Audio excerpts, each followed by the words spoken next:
Today I'm going to be making a pork tenderloin stuffed with uh, chimichurri and capocollo and roasted red peppers. This is a tenderloin here. Usually get them in little packs of two. Tenderloins are actually below the loins on a pig, which are much bigger inside the rib cage. But they're normally about 2.5 to 3 pounds. Um, and we're going to flatten these out and tie them together once we have them stuffed. So you're going to need some plastic wrap, just regular saran wrap,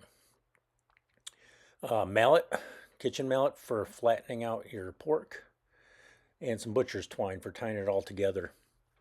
This is my homemade chimichurri. I'll put a recipe up on for this at a later date, but you can use store-bought chimichurri, or if there's another sauce you want to use in there, go ahead and use that as well. I've got roasted red peppers in a jar. I have some olive oil. I have some chipotle powder, brown sugar, light brown sugar, adobo seasoning, and the capocollo. I have a ½ pound of capocollo. This is a spicy. They have spicy or sweet capocollos, and I got a ½ pound of spicy from my local deli. And I also have some panko breadcrumbs. So here are the two separate tenderloins. I'm going to trim a little bit of the silver skin off them, just because sometimes that's a little bit tough. I will leave a little bit of the fat on, but most of this is just silver skin, which is kind of a tough tissue.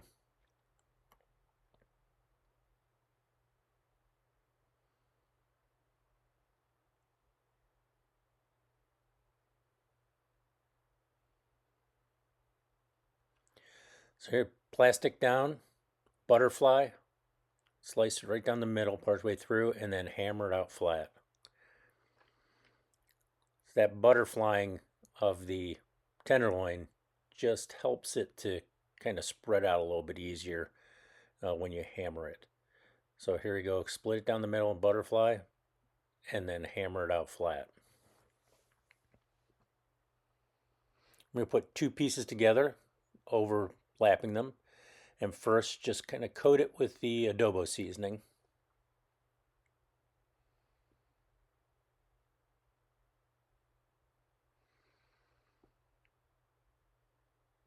Next is the chipotle powder.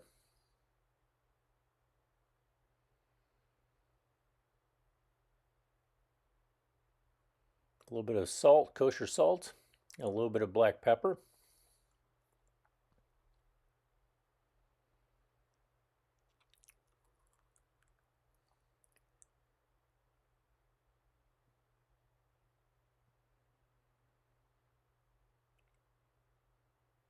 Now the chimichurri sauce. I'm going to put about half of the chimichurri sauce that I have here on, and then we're going to put some on top when we're done, and some over the rice that we're going to make as well too.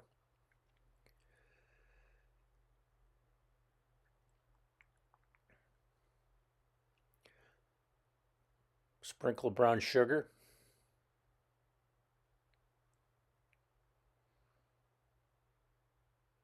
And now the capocollo. And you could use other meats in here if you want.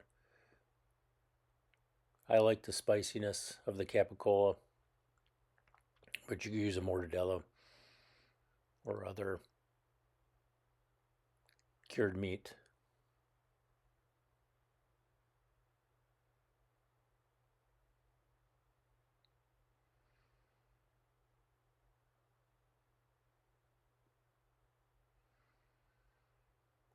Sprinkle on some panko breadcrumbs, just a light coating.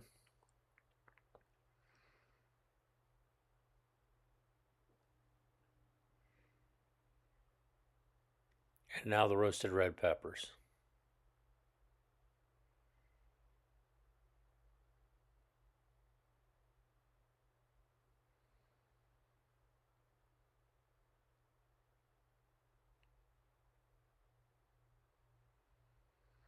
Now we're going to roll this all up and get it tied together nice and tight.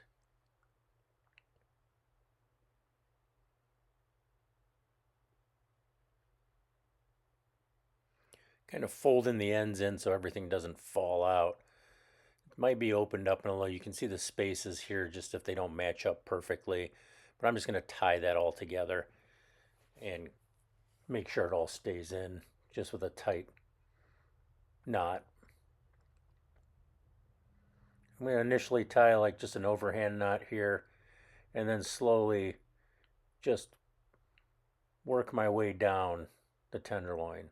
So I've got this long leading edge here, and I'll wrap it around underneath, and then instead of tying a knot each time, so I pick my spot where I'm going to go, put it underneath, and then just put the butcher's twine underneath that loop there and then pull it tight, and then succession down the line of these little loops,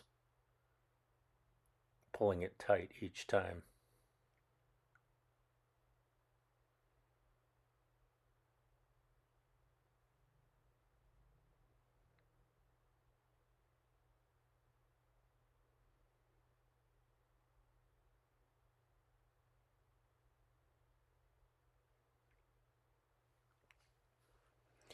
Drizzle the outside with olive oil, and then we're going to put some of the same seasonings on the outside of this. The adobo,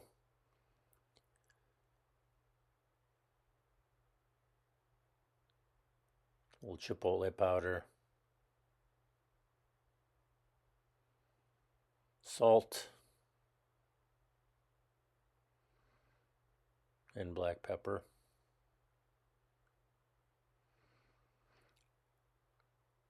Now I'm going to move it to a rack on a baking tray.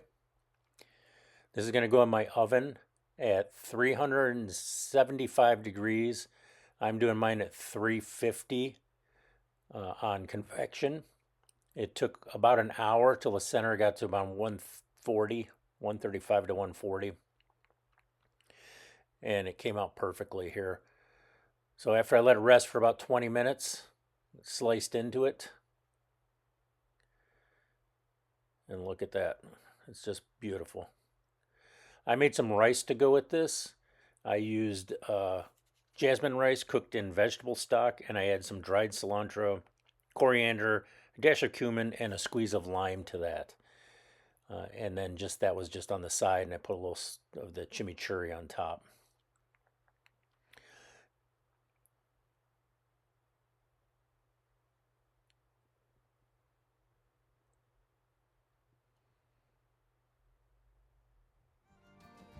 And here's the final presentation.